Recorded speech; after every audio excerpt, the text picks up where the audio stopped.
But the hardest fight I ever had was a guy called Pabanito. And I got to the scales and I heard the #1 Portuguese champion. I was like, no, Portuguese, what? And I looked at this guy's physique. I said, whoa.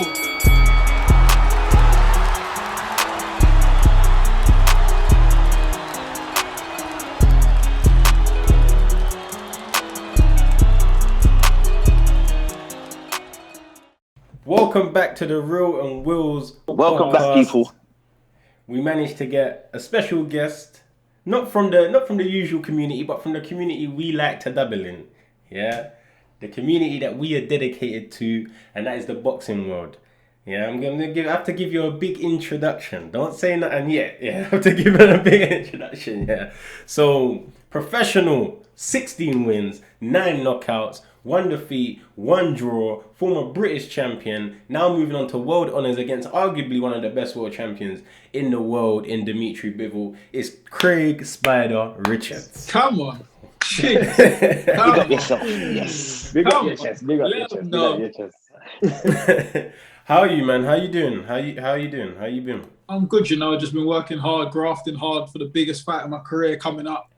To prepare properly to make sure I get that world title, that world honours. So leaving no stones unturned. And it hasn't been given to you. It hasn't been given to you. Nah. You see how it is. I've been kicking this door down for a while. I haven't had the usual, this is the next big thing coming through. I've had to prove myself and keep getting them out of there and keep kicking that door down. And now I'm here. I've been world ranked top 15 last 2 years, top 10 probably about a year and a half. Been knocking on this door for a while now, and now I'm here. Yes, man. I checked on the website the other day. You're ranked number 5 with the WBA. Yeah, right? Number 5. Yeah. That's what I mean. So the climb has been big league. Yeah. On the big boys. Big league. The big boys now. Big names. That's dope. But before we get onto the exciting bit of present day and the opportunities of present day, we're gonna take it back. How did you get into it? How was the amateur circuit? That's where we want to go back to. How was that for you? It was all right, like when I first started, I started when I was a bit younger. My cousin was just going to the boxing gym. Me and him used to run around together back then.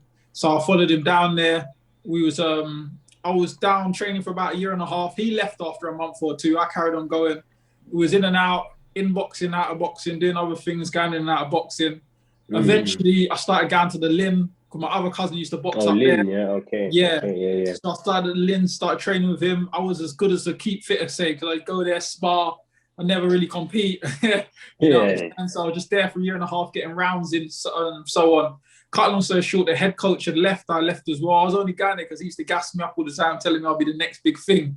I was thinking, this guy's gassing me up. Who was the coaches then? Because I know Sam Mullins and that. Sam Mullins took over. That's when I left. So Terry Palmer used to be the head coach for about 13 years. And then Sam Mullins left Fisher and he came into the Lynn.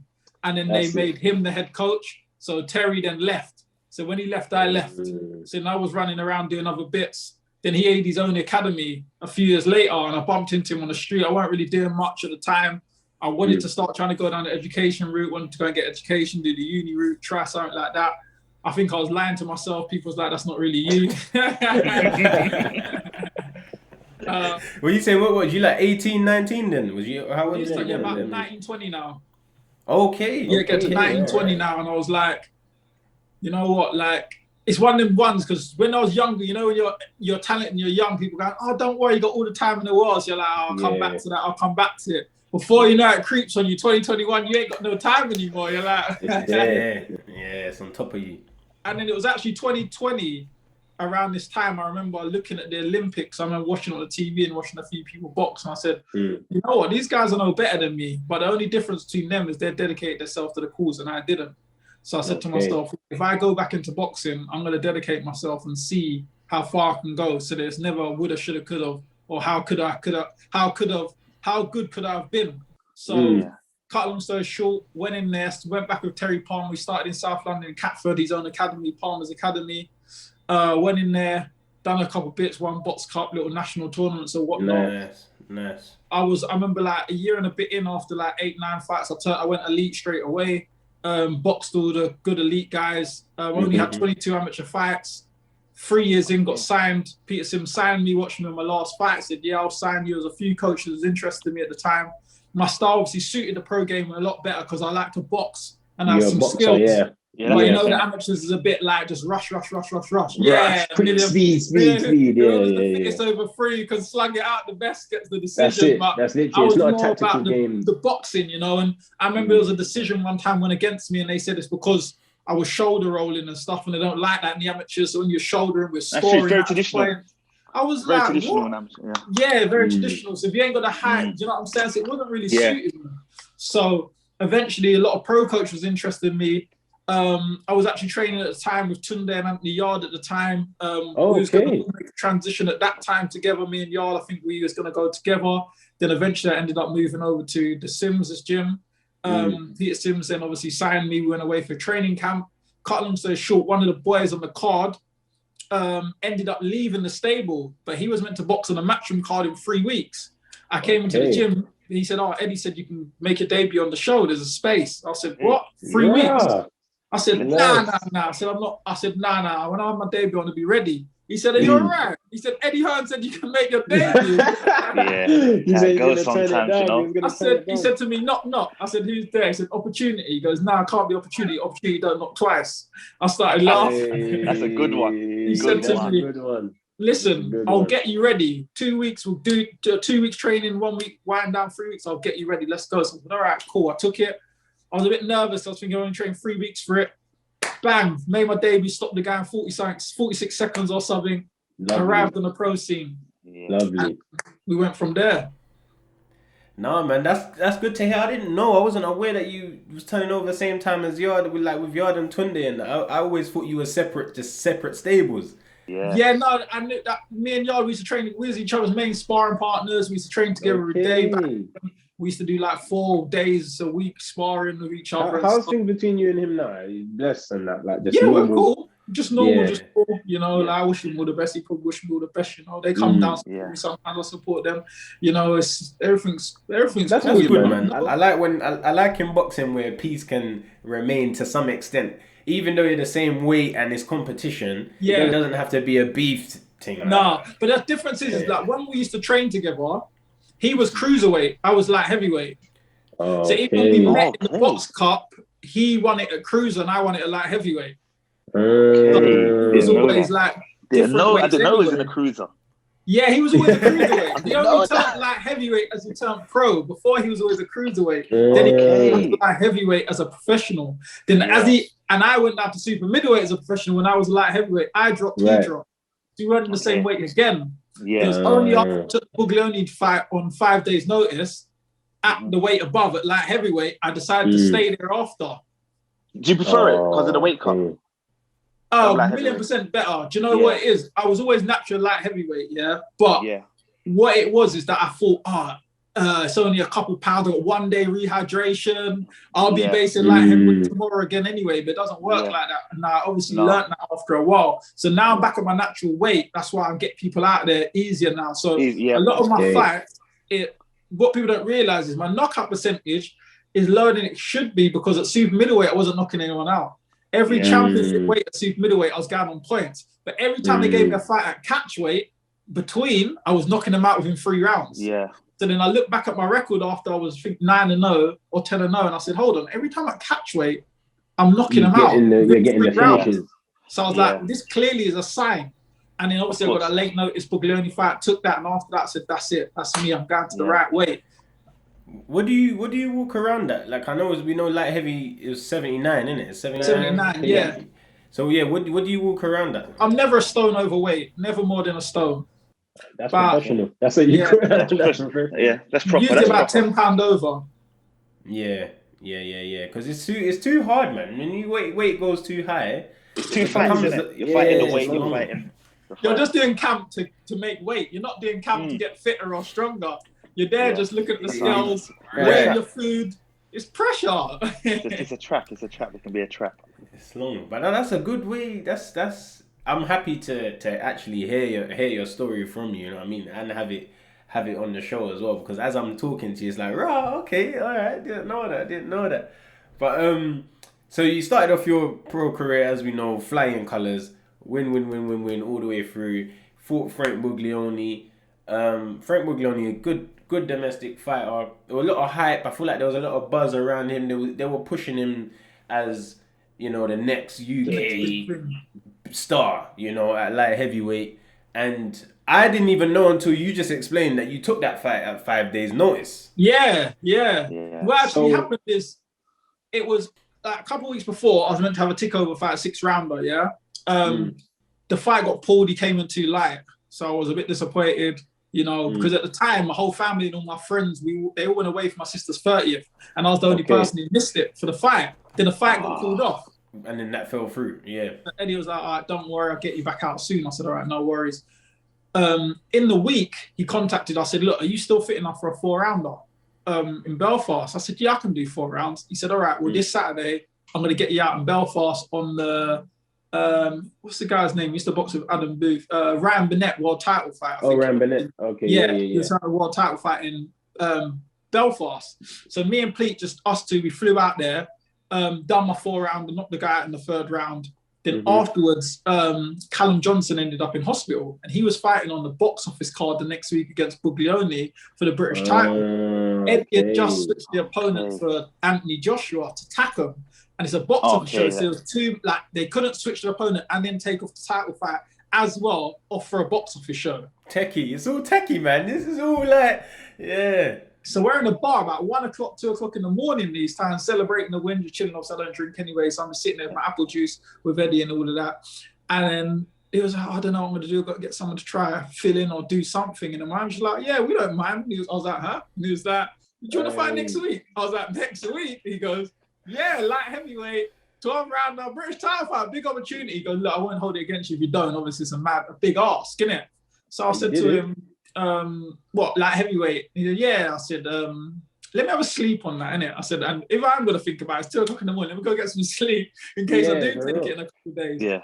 And I went to sleep. I woke up in the morning. I said, you know what? Fuck it. Like, life's about taking risks, roll the dice. You might be able to get the win. I've never done 12 rounds before either.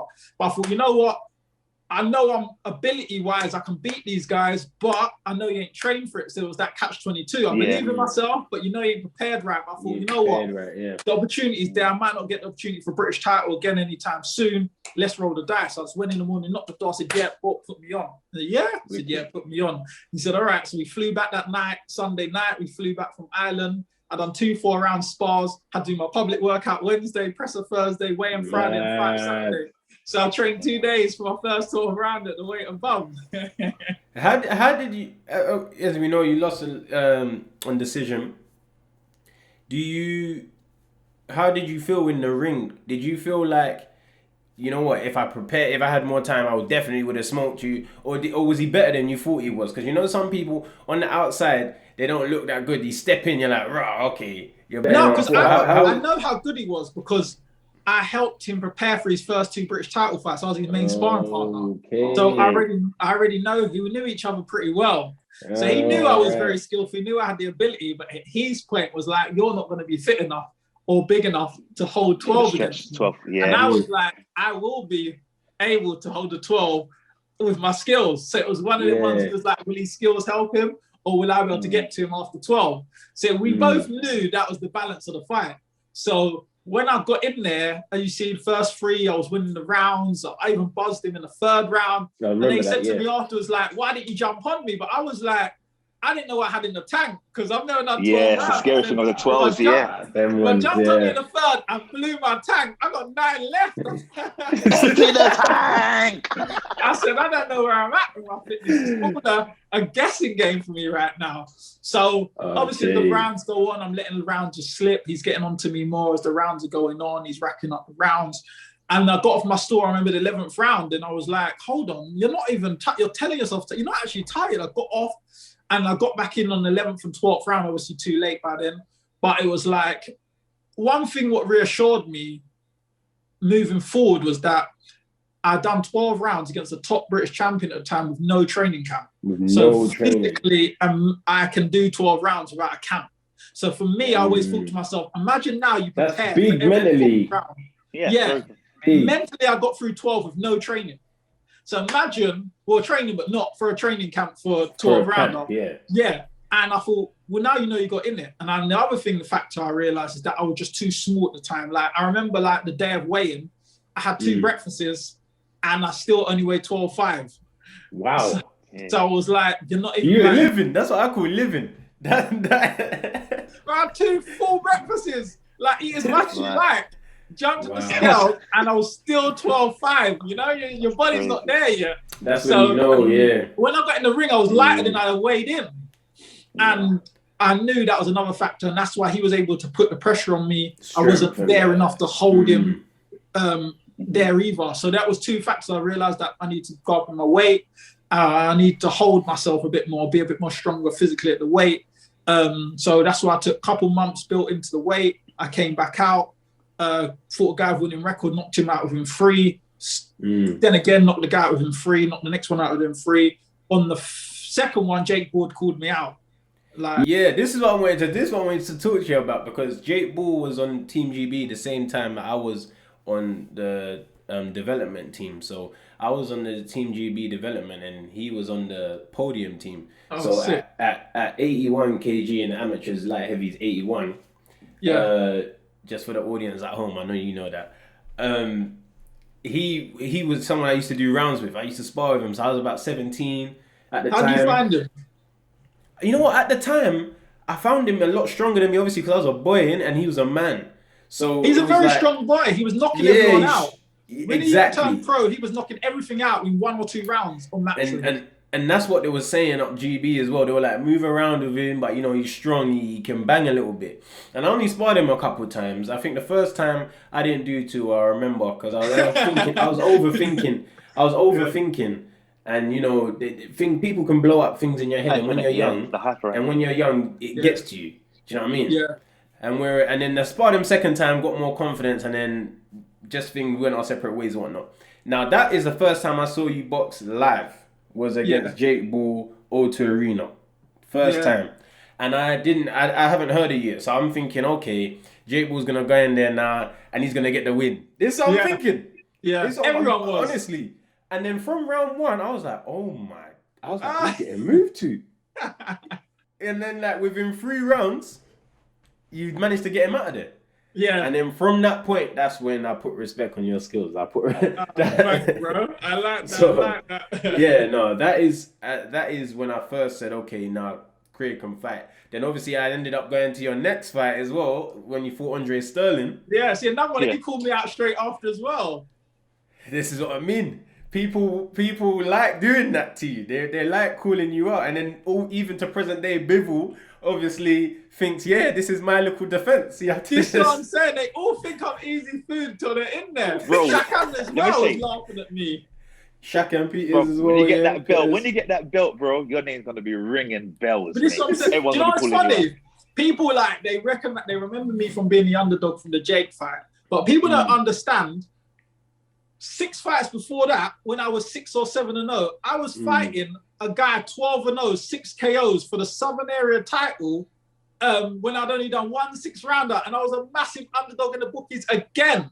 I remember all the media was saying to me, look, don't worry about it. When you take your first loss, it's just how you bounce back. I was like, take my first loss. What? Like, everyone's in there. Yeah, I was like, no one's respecting me. And even he was like, lose to Craig. If I lost to him, I'd retire. Like, he's not my level, like, them sort of talks. So, you see them sort of speeches there make you do more sprints. I took his belt, and that was my first Southern Area title against a guy 12-0, 6 knockouts, and I beat him and took his belt. That was the first time in the book he was a massive underdog and caused the upset. Then obviously Jake, for his belt, massive underdog in the bookies again, and his belt again. So it was like, people think it's new to me that when I'm in these positions, it's happened from early. Used to this. Early, yeah. I'm used to it. Wait. And you know what it is as well, Craig, yeah? Because, see, for your weight category, it's the Yard, the Buatsis. These are the names at the forefront. Yeah. It's the ones getting pushed. It's the ones getting marketed. The thing, that's what I'm saying. When people, if you look at it in perspective, when you look at the CVs, none of these boys have got a CV like me. None of them's had good wins like I've had. None of them beat names like I've beat. True. But the point is they're just getting told, right, he's the next big thing in world boxing. He's the knockout artist. So all the people doing their sheets, they just follow on to what the guys at the top say. They don't do their own research. They say, oh, well, Eddie or Franco, he said that he's the next big thing, so he must be the next big thing. They don't sit down and do their own research and think, but who's he fought and who's he fought and what wins has he got? Yeah. So that's why I said to myself, I know I'm not going to be the market or the poster boys. I've just got to kick this door down the hard way. This next fight can change all of that. This is what I'm saying. Yeah, I know you know that as well. Yeah, 100%. And that's why I want big fights. I want big fights because the big fights is the ones when I win, I get the credit. And do you know what it is? It's the same thing. Look, as we were talking about Jake Paul earlier, when everyone spoke about him before the fight, he's too big, he's too strong, he can box, he's former GB. Craig ain't got a chance. Once I beat the guy, he's chinny, he wasn't all that. When Shakan Bitters, the week before, I see them on TV saying, is he the best in the light heavyweight division in the UK? He's all there with Yard, Buatsi, all of these guys. Is he one of the best? I said, cool, keep that energy after next week. When I knock him out, he wasn't ready for that level. It was a good knockout, very good knockout, that one. Thanks, bro. And this is what I'm saying. Then it's like, he must not have been ready. But it's like, every time I beat these guys, they discredit them afterwards. So this is why someone like Bivol, you go and get a win again, you can't discredit that after that. No, they will try though. They will try. They will try. They'll definitely try and say this and that. No, he ain't the guy. This guy's the guy. Look at how they treat Teofimo. They treat Teofimo like he beat some nobody to get them belts. And they were screaming at Lomachenko with pound for pound. When he getting called pound for pound at one point. This is what I'm saying. And then now Teofimo's won. They're like, but he had a shoulder injury. He's a bit old. Overrated. Listen, it's just how boxing is, man. But go. Do you know what I worked out with boxing though? All the greatest fighters, once they're done, never got credit in their career.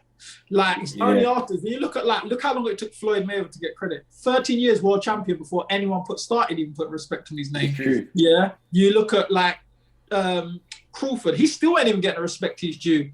Andre Ward never got respect throughout his whole career. So only now he's retired, people are looking back like, legend. I remember arguing with a coach in the gym 3 years ago, trying to tell me Andre Ward ain't going to be no legend.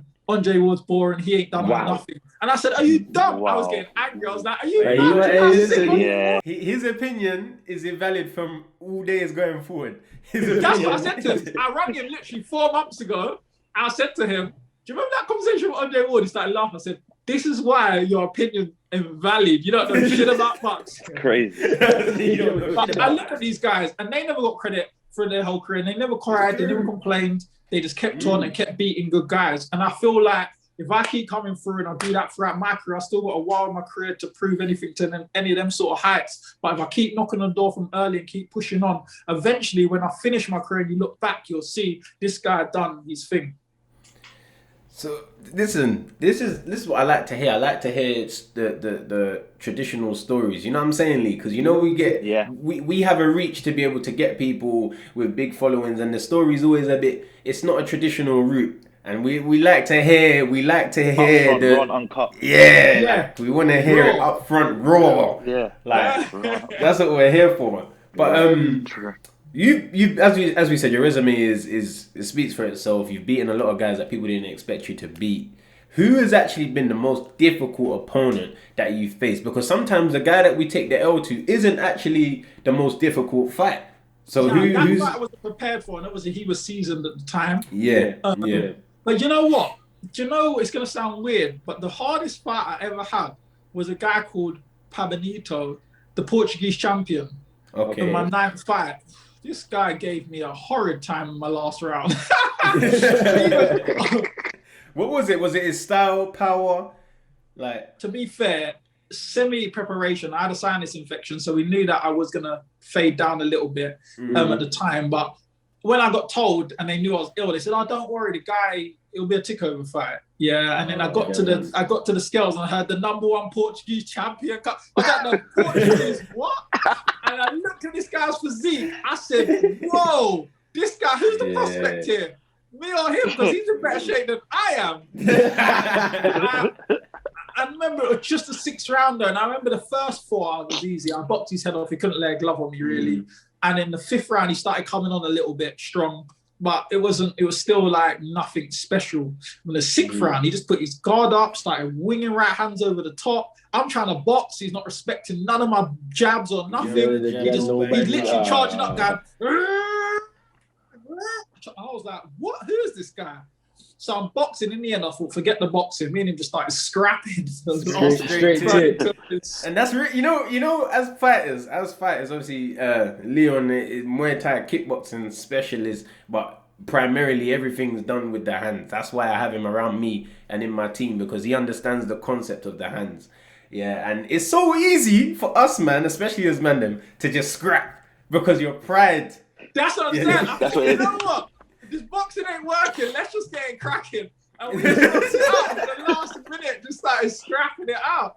Everyone was like, "Rah, you just on fighting, isn't it?" It's like, that's chilly. It gets like that, though. It gets like that. It actually gets like that. I just had to do that and get the win that day. But I realised afterwards, I looked at him and he beat like 4 champions after me for like intercontinental titles and little titles after that. He only lost when he took a fight on a week's notice for a final eliminate for a world title. He lost it on points.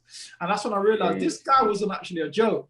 And he was a tough competitor. Maybe because I wasn't prepared for a tough competitor like that, because I thought he was a normal opponent.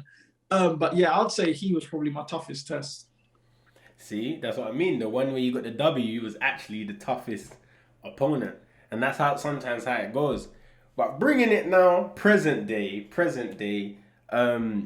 Dmitry Bivol, high level opposition, as we know. I don't know his record. I don't forget it now. He actually boxed Jake Paul in the amateurs, didn't he? I think he did. He did. He got 17-0. We know he had an extensive amateur background. 11 knockouts. Sullivan Barrera, Isaac Chilemba, John Pascal, Joe Smith Jr. What do you think of him as a fighter? What do you think of Dmitry Bivol? I think he's a good fighter. I think he wouldn't be world champion if he wasn't. There's no denying that he's a good fighter. He's quite strong. He's got fast hands and he's fast feet. I think that's his 2 assets, his footwork and his hand speed. He's got a lot of things he still does. I can tell he's taken from his amateur and just like put it into his pro game. He hasn't got that much of a pro style of things. I could see what he could do a bit better. But what he does well. But he's got some things that there is flaws to exploit on him. But he's a good fighter. Yeah. No, I think he's shown, overall, he's been very consistent with his performances.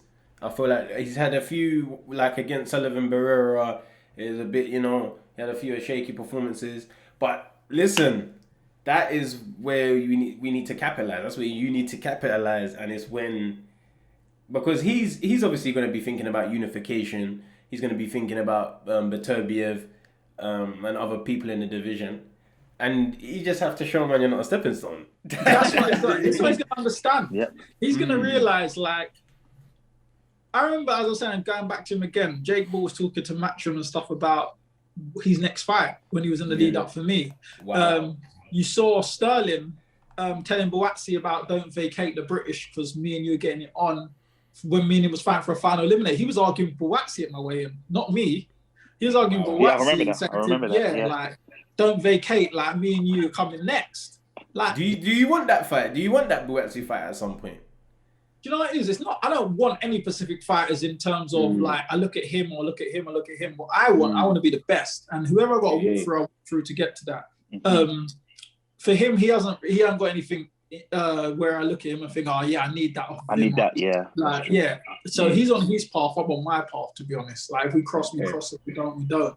It's not something that I need in my career. You don't need that. Yeah. That fight. Oh, if I don't do that, I ain't gonna get such and such. Yeah, he's not in your way at the moment. He's not in your way. Nah, not in my way. We're in our own different paths. He's gone out to America now. He's doing his thing. I'm doing my thing. Makes sense. No, this is it's exciting, man. It's exciting. I feel like everyone, no matter what walk of life and what profession, I feel like everyone's come up is the most exciting part.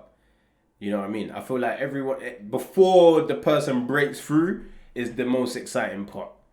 Do you know what I mean? Or the initial breakthrough, like, you know, when 50 Cent got he get his Get Rich or Die Trying, Drake had his Take Care. Like, everyone has that. You know, that's the most exciting thing. Kanye had his college dropout. I feel like this is now that stage of your career, which is why I'm excited to see it, because this is where things can go skyrocket, another level. Big couple weeks ago. Go on. No, I just said there's a big task, but I'm ready for it. Listen, more than I was gonna just get into that to say how I know that, because you was punching me in my face. Punching me back. He was funny, but that's what I was gonna say. A couple weeks ago, me and Craig got some sparring in. Great experience. Love to Connor, Ben for plugging that and making that happen. And it's one of those things that, like I said, when you get in the ring with somebody, that's when you really understand what it is that got them to where they are today. So for me, from my side of sparring you, a lot of thinking. I felt like, you can't make the same mistake twice. Some fighters you can, you know, things happen and they ain't gonna pay you for it. Couple times I overreach, boom, little counter. You know, and that's the thing that I like. I like being in there with high level opposition because they make me use my brain as much as I need to. But from your side, what would you say when we were sparring was something that you was like, okay, I'm alert? Same thing. High level IQ. You know, you're always thinking, if you make a mistake, you're trying to punish you for that. You know, you know how to move right, got good defense, good awkwardness.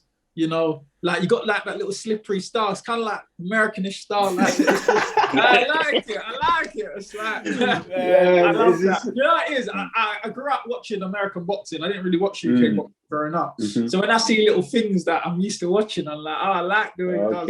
Okay. It's a different look. Yeah. It's like a different look than the traditional look you see over here.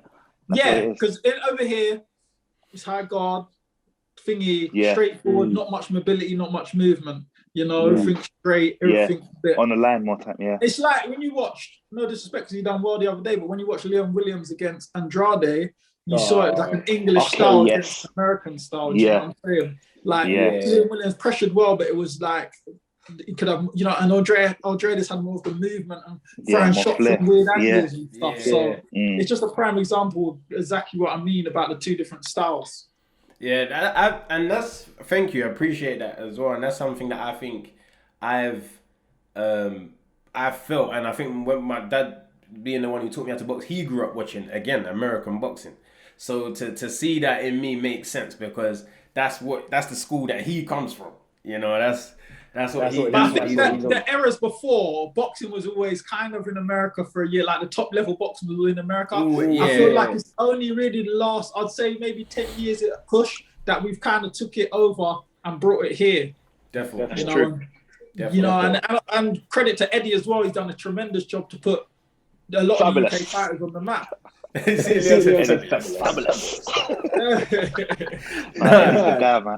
It was good, and you know what I liked, when I think one of the things that stayed in my mind from when we were sparring is, I think I hit you with a couple of jabs in the chest here. Within about 5 seconds, I got 2 jabs in my chest, and I was like, "This is okay. This is what I mean." You know, and it just sends the message out like, "I'm aware of what you're doing. Here's this. Have this back." You know, and that's when I settled in and was like, "All right, we got a task today." You know, you're like, "All right, let's get ready now." That's when you zone in a little bit more, and you realize that everything that I'm doing, you're registering it, you're clocking it, programming it, and it's sick. No, it's sick, man. I'm really looking forward to seeing this fight. It's a big card as well, with Parker and Chisora on there. Campbell Hatton's gonna be on there. Yourself is on there. Who else is on that? You've got Katie Taylor, Natasha Jonas. Katie Taylor, Natasha. That's a really good fight. You got Eubank Jr. against... Eubank Jr. They've added Tennessee's for his IBO World title fight on there as well now. Nice. And there was one more offer they added. No disrespect to the person, I can't remember, but they definitely added one more person. Another good fight on there. I can't remember off the top of my head what it was. But big show. Yeah. Is there going to be fans in the show? Is it? No, I don't think so, you know. I think they was talking about maybe limited crowds, but I haven't really heard much since then. So yeah. I was telling to my family the other day, I said, just make sure you get the box office, it looks like. That's it, man. Contribute to that because I'm trying to eat. You know what I'm saying? Yeah. But Get my viewings up. Before we wrap up, I don't want to keep it too long, man. I know how camp life is. I appreciate you taking this time out, yeah.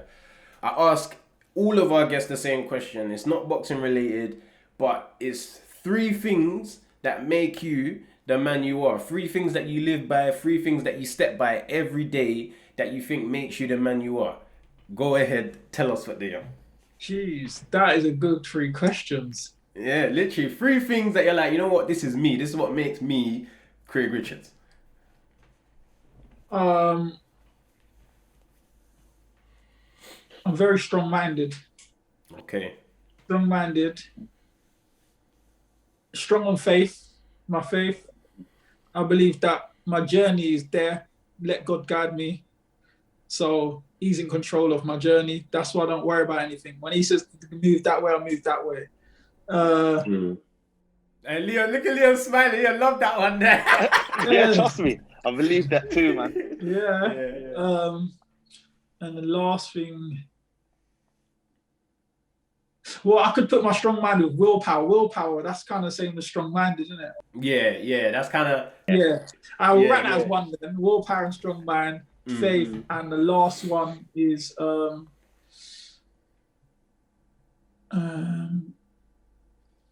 ambitious. Ambitious. Yeah. Ambition, willpower, faith. Sounds like a good little... Sounds like a little good concoction, you know? Yeah, it sounds like a good little mix. Well, clearly it is. Man's fighting for a world title, so...